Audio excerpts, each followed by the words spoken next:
శ్రీమాత్రే నమః. అందరికీ నమస్కారం. అమ్మతో ప్రయాణానికి స్వాగతం. అందరికీ అమ్మవారి ఆశీస్సులు ఎప్పుడు ఉండాలని మనస్ఫూర్తిగా ఆ తల్లిని వేడుకుంటూ, ఈరోజు కార్తీక మాసపు ఏకాదశి, ఉత్పన్న ఏకాదశి. ఎంతో విశేషమైనటువంటి ఈ రోజున కథ తెలుసుకునే ముందుగా చాలామందికి ఎన్నో సమస్యలుంటాయండి. ఆ సమస్యలను ఎదుర్కొనేందుకు మనం ఎన్నో ఇబ్బందులు ఎదుర్కొంటూ ఉంటాం. అలాంటప్పుడు ఎవరైనా గురువుగారి సలహా పాటిస్తే బావుండనిపిస్తుంది కదా! అమ్మవారి ఆశీస్సులతో జ్యోతిష్యం చెబుతారండి గురువుగారు. చాలా చక్కగా ఉన్నది ఉన్నట్లుగా మన గురించి మనం ఏ సమస్య గురించైతే బాధపడుతున్నామో, ఆ సమస్యకు తగినటువంటి పరిష్కార మార్గాన్ని పూజల రూపంగా కానీ, పరిహార మార్గంగా కానీ తెలియజేస్తారు. కార్తీక మాసంలో వచ్చే ఏకాదశి తిథులు చాలా విశిష్టమైనవి. అసలు ఏకాదశి అన్న దేవతే ఈ కార్తీక మాసంలో జన్మించిందని పురాణ వచనం. అందుకనే కార్తీక బహుళ ఏకాదశిని ఉత్పన్న ఏకాదశి అంటారు. ఈ సందర్భంగా ఏకాదశి యొక్క జన్మ వృత్తాంతం గురించి తెలుసుకుందాం. పూర్వం మురాసురుడు అనే ఒక రాక్షసుడు ఉండేవాడు. అతను మహాబలవంతుడు. ఇంద్రాది దేవతలను సైతం ఓడించి త్రిమూర్తుల మీదకి కాలు దువ్వడం మొదలు పెడతాడు ఆ దుర్మార్గుడు. అయితే ఆ యొక్క బ్రహ్మరాక్షసుని బారి నుండి తమను కాపాడమంటూ ముల్లోకాలలో ఉన్నటువంటి దేవతలందరూ కూడా శ్రీ మహావిష్ణువును ఆశ్రయిస్తారు. దాంతో శ్రీ మహావిష్ణువు యుద్ధానికి సన్నద్ధుడై మురాసురుడితో తలపడతాడు. ఇరువురికి కూడా భీకరమైనటువంటి సంగ్రామం మొదలవుతుంది. వందల సంవత్సరాలుగా యుద్ధం జరుగుతున్నప్పటికీ ఎవ్వరికీ కూడా సుష్టమైనటువంటి గెలుపు కూడా ఏ ఒక్కరికి రాకుండా ఉంది. ఇక ఈ లోపల శ్రీ మహావిష్ణువు యుద్ధంలో తనకు కలిగినటువంటి అలసటను తీర్చుకోవాలని చెప్పి ఒక గుహలో విశ్రమించాడు. విష్ణుమూర్తి విశ్రాంతిని తీసుకుంటున్నటువంటి విషయం మురాసురుడికి చేరుకుంటుంది. ఇక శ్రీ మహావిష్ణువు నిద్రలో ఉండగానే అతన్ని సంహరించాలని చెప్పి అనుకుని నిదానంగా ఆ గుహను చేరుకుంటాడు మురాసురుడు. కానీ శ్రీ మహావిష్ణువుది అంతా కూడా యోగనిద్ర కదా! ఎప్పుడైతే చెడు తలంపుతో ఆయన దగ్గరకు మురాసురుడు చేరుకున్నాడో వెంటనే శ్రీ మహావిష్ణువులో నుండి ఒక శక్తి ప్రభవించింది. ఆమెనే ఏకాదశి. కేవలం తన కంటి చూపుతోనే ఆ యొక్క మురాసురుణ్ణి భస్మం చేసేసింది ఈ ఏకాదశి దేవి. తన రక్షణ కోసం ప్రత్యక్షమైనటువంటి ఏకాదశి దేవతను చూసి శ్రీ మహావిష్ణువు చాలా ప్రసన్నుడవుతాడు. నీకేం వరం కావాలో కోరుకో తప్పకుండా ప్రసాదిస్తానంటూ అభయాన్ని ఇస్తాడు. దానికి ఏకాదశి తాను ఒక ముఖ్యమైనటువంటి తిథిగా నిలిచిపోవాలని, ఎవరైతే ఈ రోజున ఉపవాసం ఉండి తమరిని ధ్యానిస్తారో, తమరిని పూజిస్తారో, తమరి యొక్క లీలలను వింటారో వారికున్నటువంటి పాపాలన్నీ కూడా హరించుకుపోవాలి అని చెప్పి కోరుకుంటుంది. అలా ఆమె కోరికలకు శ్రీ మహావిష్ణువు తన యొక్క అంగీకారాన్ని తెలియజేయడంతో ఏకాదశికి ఎంతో విశిష్టత ఏర్పడింది. ఇక మురాసురుని సంహరించినందుకు విష్ణుమూర్తికి కూడా మురారి అన్న పేరు సార్థకమైంది. ఈ ఏకాదశి నాడు ఉపవాసం ఉండాలనుకునేవారు ఆ తిథి మొదలైనప్పటి నుండి ఏకాదశి గడియలు ముగిసే వరకు ఎలాంటి ఆహారం తీసుకోకుండా ఉంటారు. ఇక మరికొందరైతే కేవలం నీటితో మాత్రమే గడుపుతారు. ఈ ఉపవాసం వలన మన ఆరోగ్యానికి ఎంత మేలు జరుగుతుందో తరచూ కూడా ప్రకృతి వైద్యులు కూడా మనకు చెబుతూనే ఉంటారు. కనీసం వారానికి ఒక్కసారైనా ఉపవాసం ఉంటే మంచిదని చెబుతుంటారు కదా! అలాగే మాసంలో వచ్చేటటువంటి ఈ 2 ఏకాదశిలో ఉపవాసం ఉండడం వల్ల కూడా మనకు ఉన్నటువంటి పూర్వజన్మ పాపాలన్నీ కూడా హరించుకుపోవడమే కాకుండా శ్రీ మహావిష్ణువు యొక్క సంపూర్ణమైనటువంటి అనుగ్రహం కూడా మనకు లభిస్తుంది. ఇక ఇప్పుడు మరికొన్ని ఏకాదశి వ్రతకథల గురించి తెలుసుకుందాం. పూర్వం రుక్మాంగదుడు అనే ఒక రాజు చక్కగా తన యొక్క రాజ్యాన్ని పరిపాలన చేసుకుంటూ, తన ప్రజలందరినీ కూడా కంటికి రెప్పలా కాపాడుకుంటూ ఎంతో చక్కని పరిపాలన చేస్తూ ఉండేవాడు. ప్రజలు కూడా ధర్మవర్తులై జీవిస్తూ ఉండేవారు. అందుకు ఫలితంగా పాపులు బాగా తగ్గడం వలన యముడికి కూడా పాపుల వలన ఎలాంటి పని లేకుండా పోతుంది. ఇక పాపుల కోసం యముడు చిత్రగుప్తుడితో కలిసి ఒక పన్నాగం పన్నుతాడు. ఏమయ్యా చిత్రగుప్తా! ఈ విధంగా భూలోకంలో రుక్మాంగదుడి వలన తన రాజ్యంలో ఉన్నటువంటి ప్రజలందరూ కూడా ఎంతో చక్కగా ఆనందంగా ధర్మవర్తనులై జీవిస్తూ ఉన్నారు. మరి పాపులు లేకపోవడం వలన మనకిక్కడ ఎలాంటి పని కూడా లేకుండా పోయింది. కాబట్టి మనం ఏదైనా కానీ ఒక పన్నాగం తప్పకుండా పన్నాలని చెప్పి రంభను మోహిని వేషధారిణి అయి రుక్మాంగదుడిని వ్రతభ్రష్టుని చేయాలని చెప్పి చెబుతాడు. ఒకనాడు రుక్మాంగదుడు వేటకు వెళుతూ ఉండగా మార్గమధ్యంలో తారసపడినటువంటి ఈ మోహిని రూపంలో ఉన్నటువంటి రంభను చూసినటువంటి ఆ రుక్మాంగదుడు మోహావేశ పరవశుడై తనను వివాహమాడమంటూ ప్రతిమలాడతాడు. అందుకామె ఎల్లవేళలా తన వశవర్తి అయి ఉంటేనే వివాహమాడతానంటూ నిబంధన పెడుతుంది. అందుకు అంగీకరించినటువంటి ఆ రుక్మాంగదుడు ఆమెను వివాహం చేసుకుంటాడు. ఇక రుక్మాంగదుడిని వ్రతభ్రష్టుడిని చేయడమే ఆమె లక్ష్యం కాబట్టి, ఒక ఏకాదశి నాడు తనతో దాంపత్య సుఖాన్ని పంచుకోమంటూ అడుగుతుంది. అందుకు రుక్మాంగదుడు వ్యతిరేకిస్తాడు. అయితే దానికి ప్రతిఫలంగా అతని కుమారుని సంహరించమంటూ ఆమె కోరుకుంటుంది. ఏకాదశి వ్రతాన్ని గొప్పగా భావించినటువంటి ఆ రుక్మాంగదుడు కన్న కొడుకును సైతం చంపాలని చెప్పి నిర్ణయించుకొని, అతన్ని చంపబోతూ ఉండగా, అతని భక్తికి మెచ్చినటువంటి శ్రీ మహావిష్ణువు ఆయన ఎదుట ప్రత్యక్షమై జరిగినటువంటి మోసాన్ని అతనికంతా కూడా వివరించి రుక్మాంగదుడికి మోక్షాన్ని ప్రసాదిస్తాడు శ్రీ మహావిష్ణువు. కాబట్టి తిథులన్నింటిలోనూ పవిత్రమైనదిగా చెప్పబడేది ఏకాదశి. ఏకాదశి అంటే తిథుల్లో 11వది. ప్రతి నెలలో కూడా శుక్లపక్షంలో ఒకటి, కృష్ణపక్షంలో ఒకటి చొప్పున 2 ఏకాదశులు వస్తూ ఉంటాయి. పూర్వం ఒకానొకప్పుడు ధర్ముడు అనే ఒక బ్రాహ్మణుడు ఉండేవాడు. అతను ప్రతినిత్యం కూడా నిత్య కర్మానుష్ఠానం చేసుకొని అగ్నిహోత్రాది కర్మలను చక్కగా ఆచరిస్తూ ఉండేవాడనమాట. అంతటి భక్తిపరుడు. అతని భార్య పేరు సుశీల. ఆమె పరమభక్తురాలు. వారికి సంతానం చాలా కాలం వరకు కలగలేదు. ఇక ఎలాగో లక్ష్మీనారాయణ స్వామి వారి యొక్క దయ వలన ఆమె గర్భం దాలుస్తుంది. అలా నెలలు నిండి ఒక కుమారుణ్ణి ప్రసవించి సుశీల కన్ను మోస్తుంది. అతను నిత్య కర్మానుష్ఠానానికి అగ్నిహోత్రాది కర్మలు చేసేందుకు ఏమాత్రం అంతరాయం కలగకూడదు అనే భావంతో రెండవ వివాహం చేసుకుంటాడు. ఏడాది తిరగకముందే ఆ ధర్ముడనేటటువంటి కర్మిష్టి కూడా వైకుంఠానికి చేరుకుంటాడు. అయితే ఈ వితంతు అయినటువంటి రెండో భార్య దుర్ముఖి ఆ సవతి కొడుకును ఎంతో చక్కగా గారాబంగా పెంచుకుంటూ ఉండేది.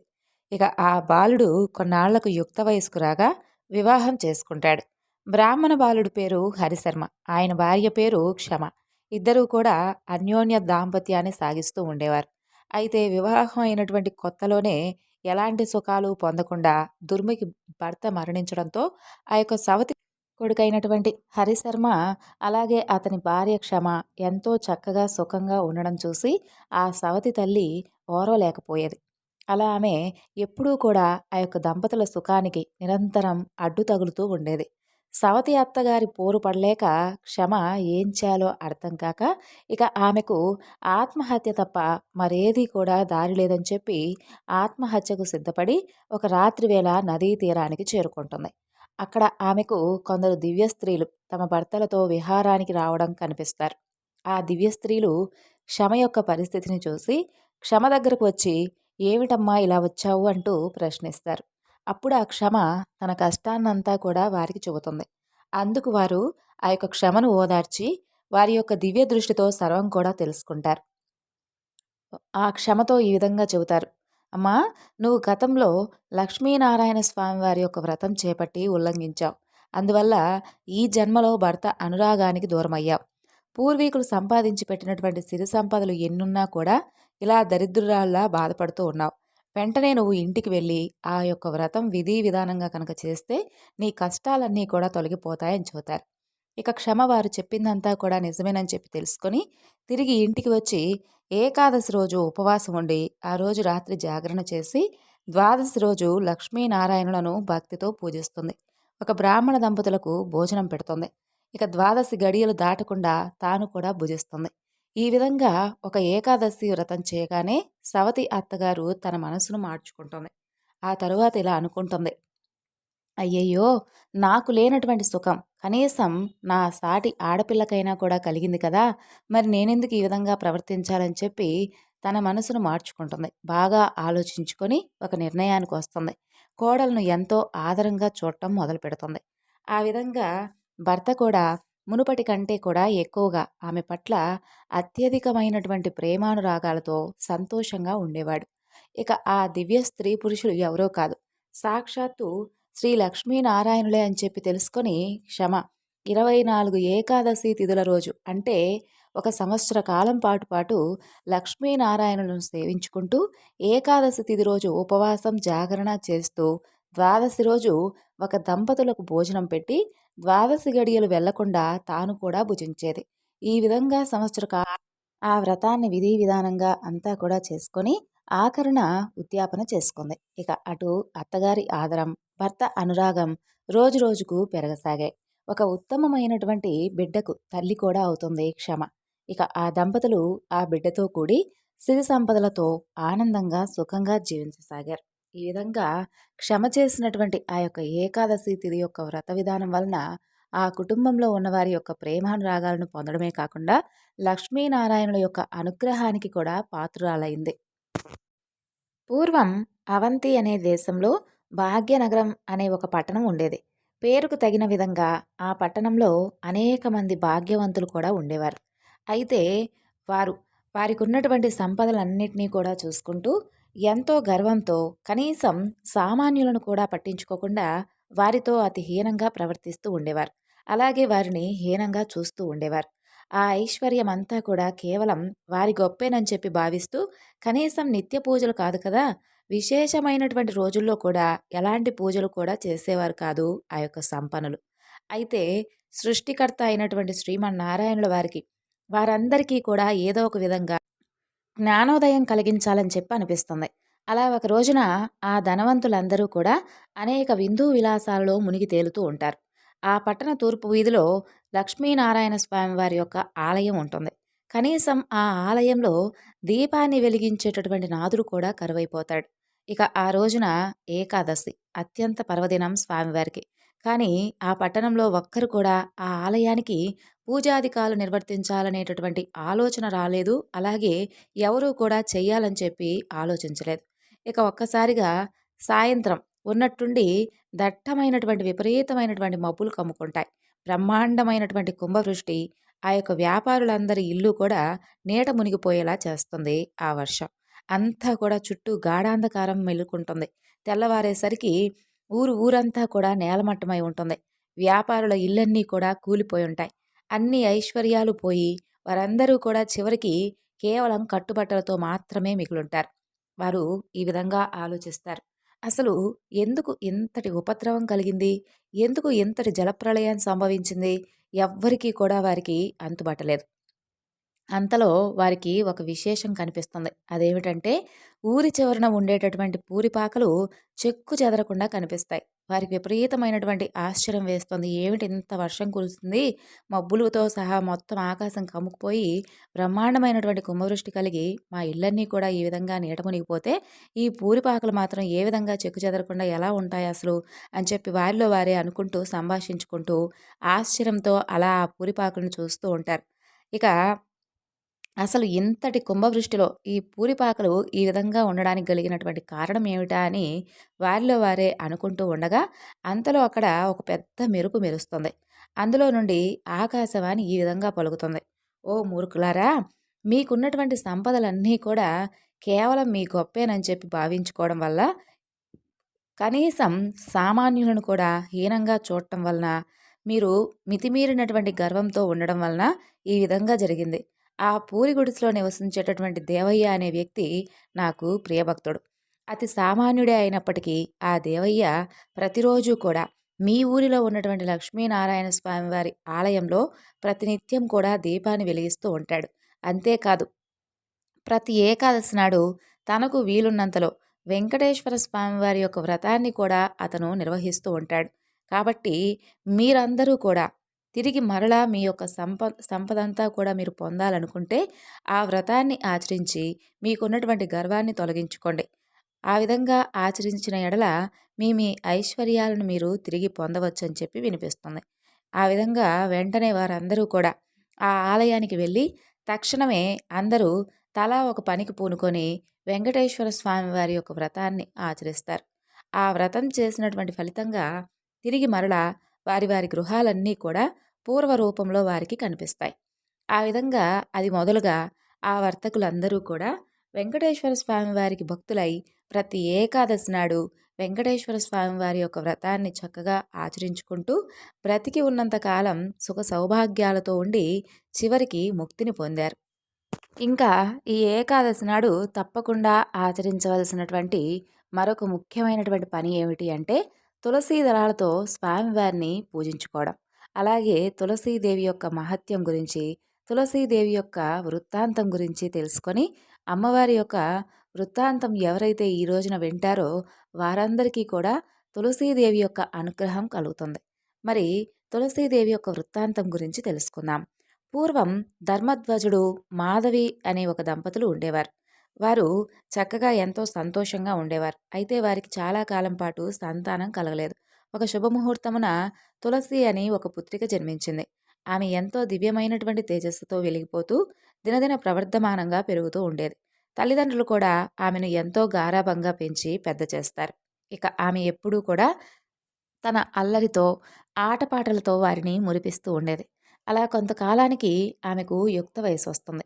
ఆ తరువాత ఆమెకు వివాహం చేయాలని చెప్పి అతిలోక సౌందర్యవతిగా రూపొందినటువంటి ఆమెకు తగినటువంటి వరుడు కోసమై ఆ తల్లిదండ్రులు ప్రయత్నాలు మొదలుపెడతారు. అలా తల్లిదండ్రుల ప్రయత్నం తెలుసుకున్నటువంటి ఆ తులసి తాను సాక్షాత్తు ఆ శ్రీహరిని తప్ప మరెవ్వరినీ కూడా వివాహం చేసుకోనని చెప్పి ఆ తల్లిదండ్రులకు తెలియజేస్తుంది. ఆమెకున్నటువంటి దృఢ సంకల్పానికి ఆ దంపతులిద్దరూ కూడా విపరీతంగా ఆశ్చర్యం చెందుతారు. ఏమిటమ్మా! సాక్షాత్తు శ్రీ మహావిష్ణువుని వివాహమాడటం అంటే అంత తేలికైనటువంటి పని కాదంటూ ఆమెకు నచ్చజెప్పడానికి చూస్తారు. కానీ ఆమె మాత్రం చెలించదు. తాను తప్పకుండా ఆ స్వామినే వివాహమాడతానని చెప్పి అరణ్యానికి వెళ్ళి ఘోరమైనటువంటి తపస్సును చేయడం మొదలుపెడుతుంది. ఆ విధంగా అకుంఠితమైనటువంటి దీక్షతో తులసి చేస్తూ ఉన్నటువంటి ఆ తపస్సుకు ముల్లోకాలు మొత్తం కూడా తల్లడిల్లిపోతాయి. దేవతలందరూ కూడా భయకంపితులవుతారు. అలా ఇక వారు చేసేదేమీ లేక బ్రహ్మదేవుడి వద్దకు వెళ్ళి, స్వామి, భూలోకంలో తులసి ఘోరమైనటువంటి తపస్సు చేస్తుంది. ఆ తపస్సు వలన సర్వలోకాలు కూడా కంపించిపోతున్నాయి. తమరు కనుక దయతలిస్తే ఆమె అభీష్టం ఏమిటో అడిగి తెలుసుకొని ఆ కోరిక ఏమిటో నెరవేర్చి ఆమె తపస్సు విరమించే విధంగా చూడవలసింది అంటూ వేడుకుంటారు దేవతలందరూ కూడా. ఇకప్పుడు బ్రహ్మదేవుడు తులసి వద్ద ప్రత్యక్షమై, తులసి, నీకేం వరం కావాలమ్మా? దేనికి ఈ విధమైనటువంటి తీవ్రమైనటువంటి తపస్సును చేస్తున్నావు? ఏదైనా కానీ వరం కావాలంటే కోరుకో, ప్రసాదిస్తానంటాడు. అప్పుడు ఆ తులసి బ్రహ్మదేవుడితో ఇలా అంటుంది, తండ్రి, సర్వలోకాలను సృష్టించేటటువంటి తమరి దర్శనంతో నా జన్మ ధన్యమైంది. నాకు ఆ శ్రీమన్నారాయణుడు భర్త అయ్యే విధంగా నన్ను అనుగ్రహించండి. ఆయన తప్ప వేరెవ్వరినీ కూడా నేను వివాహమాడను.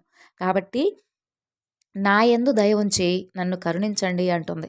అప్పుడు బ్రహ్మదేవుడు ఆమె కోరిక త్వరలోనే నెరవేరుతుందని చెప్పి శ్రీ మహావిష్ణువు యొక్క అంశతో శంఖచూడుడనేటటువంటి వరుడు జన్మించాడని, అతనే తులసిని వివాహం ఆడతాడని చెప్పి అంతర్ధానమవుతాడు బ్రహ్మదేవుడు. ఆ విధంగా బ్రహ్మదేవుడు వరమిచ్చినట్లుగా కొన్ని రోజుల్లోనే తులసి శంఖచూడుల యొక్క వివాహం జరుగుతుంది. అలా వారిద్దరూ కూడా సుఖంగా జీవించడం మొదలుపెడతారు. అయితే ఈ శంఖచూడుడు ఎన్నో దివ్యమైనటువంటి తపస్సులను ఆచరించి అనేక వరాలను పొంది తనకిష్టం వచ్చినట్లుగా ప్రవర్తించడం మొదలుపెడతాడు. అప్పుడు దేవతలందరూ కూడా శ్రీమన్నారాయణుల వారి వద్దకు వెళ్ళి ఆ యొక్క పరబ్రహ్మమూర్తిని శంఖచూడుని యొక్క బారి నుండి తమను రక్షించవలసిందిగా ప్రార్థిస్తారు. అప్పుడు దయామయుడైనటువంటి ఆ స్వామి వారితో ఇలా అంటాడు, ఓ దేవతలారా, మీ బాధంతా కూడా నాకు అర్థమైంది. ఇక శంఖచూడుడు ఎన్నో దివ్యమైనటువంటి వరాలను సంపాదించాడు. అయితే మితిమీరిపోయినటువంటి గర్వంతో, అహంకారంతో కన్ను మిన్ను కానరాకుండా ప్రవర్తిస్తున్నాడు. మిమ్మల్ని అందరినీ కూడా అనేక విధాలైనటువంటి బాధలకు గురిచేస్తూ ఉన్నాడు. అతను అతి త్వరలోనే తనువు చాలించి నాలో ఐక్యమయ్యేటటువంటి సమయం ఆసనమైంది. ఇక తులసి మరెవరో కాదు, సాక్షాత్తు నా ప్రియసఖి అయినటువంటి మహాలక్ష్మి అంశ. శాపవశాన భూలోకంలో తులసిగా జన్మించింది. ఆమె ముందు ముందు యుగాలన్నింటిలోనూ, అన్ని లోకాలలోనూ అతి పవిత్రమైనటువంటి మొక్కగా జన్మించి అందరి చేత చక్కగా ఆరాధింపబడుతుంది. అలా అనేక యుగాల పాటు ఆమె ఆ విధంగా ఆరాధింపబడి తరువాత చివరికి ప్రళయకాలంలో నన్ను చేరుకుంటుంది. అయితే ప్రస్తుతం శంఖచూడుడు జన్మ చాలించి తరువాత నాలో ఐక్యం పొందాలంటే తులసికి ఉన్నటువంటి పాతివ్రత్యం భంగం జరగాలి. అది కూడా నేనే త్వరలోనే నిర్వర్తిస్తాను. అక్కడితో మీకున్నటువంటి కష్టాలన్నీ కూడా తొలగిపోతాయని చెబుతాడు. అలా సాక్షాత్తు శ్రీమన్నారాయణుల వారే ఆ విధంగా చెప్పిన తర్వాత దేవతలందరూ కూడా కాస్త ధైర్యం తెచ్చుకొని తిరిగి వారి వారి లోకాలకు వారు వెళ్ళిపోతారు. కొంతకాలానికి ఒకనాడు శంఖచూడుడు ఇంట్లో లేనటువంటి సమయంలో శ్రీమన్నారాయణుల వారు శంఖచూడుని యొక్క రూపంలో తులసి ఇంటికి వస్తాడు. ఆ స్వామిని చూసినటువంటి తులసి తన భర్త శంఖచూడుడేమోనని చెప్పి అనుకొని ఆ స్వామితో కలిసి ఆనంద డోలికల్లో తేలియాడుతోంది. ఇక శ్రీ మహావిష్ణువు యొక్క సంగమంతో తులసికి ఉన్నటువంటి పాతివ్రత్యం భంగం జరుగుతుంది. ఆ తరువాత తన యొక్క దివ్య దృష్టితో జరిగినటువంటి విషయమంతా తెలుసుకున్నటువంటి తులసి శ్రీమన్నారాయణుల వారిని ఒక శిలగా మారమంటూ శపిస్తుంది. ఆ శాపాన్ని విని శ్రీమన్నారాయణుల వారు చిరునవ్వుతో తులసితో ఇలా పలుకుతాడు. చూడు ఓ తులసి, ఈ సృష్టి ఆదిలోని నా విరాట్ స్వరూపంలో నీవు మహాలక్ష్మీదేవివి. శాపవశాన ఈ విధంగా భూలోకంలో తులసిగా జన్మించావు. నన్ను ఎప్పుడూ విడిచి ఉండనని చెప్పి నన్ను తప్ప మరెవ్వరినీ కూడా వివాహమాడనంటూ ప్రతిజ్ఞ కూడా చేశావు. అందుకు నా అంశతో జన్మించినటువంటి శంఖచూడుడే నీకు భర్తగా అయ్యాడు. ఇక శంఖచూడుడు నాలో ఐక్యమయ్యేటటువంటి సమయం ఆసన్నమైంది. నీవు తులసిగా జన్మించినప్పటికీ నా ప్రియసఖివే కాబట్టి నా సంగమంతో నీకున్నటువంటి పాతివ్రత్యం భంగం జరగలేదు. నీ శాప ప్రభావాన నేను తప్పకుండా గండకీ నదిలో సాలగ్రామంగా శిలారూపాన్ని పొందుతాను. నీవు నన్ను దాచుకునేటటువంటి గండకీ నది అవుతావు. నన్ను సాలగ్రామ రూపంలో ఎవరైతే అర్చిస్తారో వారికి సర్వశుభాలు కలుగుతాయి. సాలగ్రామ ఆరాధన నాకు అత్యంత ప్రీతికరం కాగలదు అని పలుకుతాడు. అప్పుడు శ్రీమన్నారాయణుల వారు చెప్పిన విధంగా శంఖచూడుడు తరువాత కాలంలో స్వామిలో ఐక్యమవుతాడు. తులసి మొక్కగా రూపాంతరం చెందుతుంది. సాక్షాత్తు శ్రీ మహాలక్ష్మి అంశ అయినటువంటి తులసి మొక్క ఎంతో మహిమాన్వితమైనది. తులసి ఆరాధనతో సర్వ సౌభాగ్యాలు లభిస్తాయి. సర్వ ఐశ్వర్యాలు సిద్ధిస్తాయి. ప్రాతకాలమునే నిద్రలేచిన వెంటనే తులసి మొక్కను గనక దర్శిస్తే ముల్లోకమందలి పుణ్యతీర్థాలలో స్నానమాచరించినటువంటి ఫలితం దక్కుతుంది. ఇక ఎవరైతే ఉదయాన్నే తులసి మొక్కకు నమస్కరిస్తారో వారికి సాక్షాత్తు ఆ లక్ష్మీనారాయణులకు నమస్కరించినటువంటి ఫలితం దక్కుతుంది. తులసి మొక్క మొదలునందు సర్వతీర్థాలు, మధ్య భాగమున సర్వదేవతలు, అగ్రభాగాన సర్వవేదాలు ఉన్నాయని శాస్త్రం చెబుతుంది. అంతేకాదు తులసి యొక్క అగ్రభాగంతో సాక్షాత్తు బ్రహ్మదేవుడు, మధ్య భాగంలో మహావిష్ణువు, కాండమునందు మహేశ్వరుడు, శాఖలలో అష్టదిక్పాలకులైనటువంటి ఇంద్రుడు, వరుణుడు, యముడు, అగ్ని, వాయువు, కుబేరుడు, నిరుతి, ఈశానుడు నివసిస్తారు. తులసి మహిమ అపారమైనది. తులసి మొక్క ఉన్నటువంటి ఇంట్లో సర్వ సౌభాగ్యాలు ఉంటాయి. సర్వ ఐశ్వర్యాలు సమకూరుతాయి. తులసీ దళాలతో ఎవరైతే ప్రతిరోజు కూడా శ్రీహరిని పూజిస్తారో వారికి ఉన్నటువంటి సర్వ పాపాలు కూడా హరించుకుపోతాయి. తులసీ దళాలను ప్రతిరోజు కూడా ఉదయం పూజా సమయంలోనే కొయ్యాలి. మిగిలినటువంటి ఏ వేళలయందు తులసీ దళాలను తుంచకూడదు. విన్నారు కదండి, ఈరోజు చెప్పుకున్నటువంటి కథలన్నీ మీ అందరికీ నచ్చాయనుకుంటున్నాను. మరొక చక్కని వివరణతో మరలా కలుసుకుందాం. అంతవరకు నమస్కారం. సర్వం శ్రీ లలితార్పణమస్తు. స్వస్తి.